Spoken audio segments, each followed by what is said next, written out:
वाशिम जिल्ह्यातील शिरपूर जैन येथून एक मोठी आणि धक्कादायक बातमी समोर आली आहे। आज लागलेल्या भीषण आगीत तब्बल 4 दुकाने जळून खाक झाली आहेत। पाणी filter plant, Ekdant irrigation, advocate automobiles servicing centre आणि चहा कॅन्टीन या दुकानांचे मोठ्या प्रमाणात नुकसान झाले आहे। घटनेची माहिती मिळताच रिसोड, मालेगाव आणि वाशिम येथील अग्निशमन दलाच्या गाड्या तातडीने घटनास्थळी दाखल झाल्या। अग्निशमन दल आणि स्थानिक नागरिकांच्या संयुक्त प्रयत्नानंतर आगीवर नियंत्रण मिळवण्यात यश आले।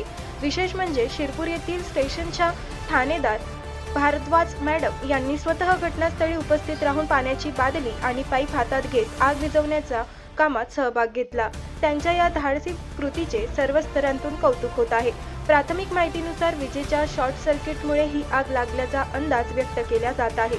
सुदैवाने या घटनेत कोणतीही जीवितहानी झाली नाही, मात्र 4ही दुकानांचे लाखो रुपयांचे नुकसान झाल्याचा प्राथमिक अंदाज असून नेमके कारण आणि नुकसानाचा आकडा तपासानंतरच स्पष्ट होणार आहे।